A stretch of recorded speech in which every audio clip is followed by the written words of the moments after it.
BRS మాజీ మంత్రి కేటీఆర్ వ్యాఖ్యలకు ఎమ్మెల్యే ప్రభుత్వ విప్ ఎన్ఎం శ్రీనివాస్ కౌంటర్ ఇచ్చారు. రైతులకు 10 ఏళ్లు బీఆర్ఎస్ ఏం చేసిందో చెప్పాలని డిమాండ్ చేశారు. తమ హయాంలో కౌలు రైతులకు కూడా బోనస్ ఇస్తున్నామన్నారు. 25 లక్షల కుటుంబాలకు 25,000 కోట్ల రుణమాఫీ చేశామన్నారు. సీఎం రేవంత్ రెడ్డిపై కేటీఆర్ ఏకవచనంతో మాట్లాడడం సరికాదన్నారు. వచ్చేసారి కేటీఆర్ ఎమ్మెల్యేగా కూడా గెలవరన్నారు విప్ ఎన్ఎం. ప్రజా సమస్యల మీద మాట్లాడితే ఏదైనా పదవచ్చే అవకాశం ఉంటుంది.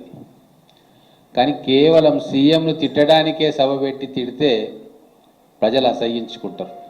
ఆయన మాట్లాడిన మాటలు, అసలు ఆయన 2009 నుంచి ఎమ్మెల్యేగా ఉన్నాడు ఎన్నోసార్లు. అసలు ఆ మాటలు చూస్తూ ఉంటే నాకే చాలా బాధ అనిపిస్తూ ఉంది.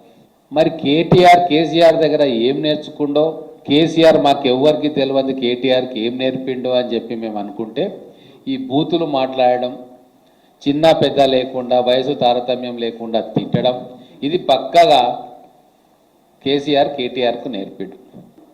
100 సార్లు ముక్కు నేలకు రాసిన తెలంగాణ ప్రజలు తిరస్కరించిన మీ వారసత్వ రాజకీయాలను మళ్ళీ ఆమోదించరు, మిమ్మల్ని అధికారంలోకి తీసుకురారు.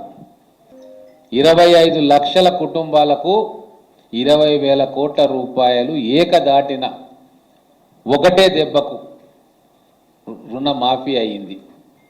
మరి ఈ ఫ్యాక్ట్స్ గురించి మాట్లాడకుండా దివానాగాడు, హౌలేగాడు, బట్టెబాజుగాడు, ఈ సంగతి చూస్తా ఇవన్నీ మాట్లాడితే ఇక నెక్స్ట్ టైం నువ్వు ఆ ఎమ్మెల్యే కూడా గెలవవు, రాసి పెట్టుకో.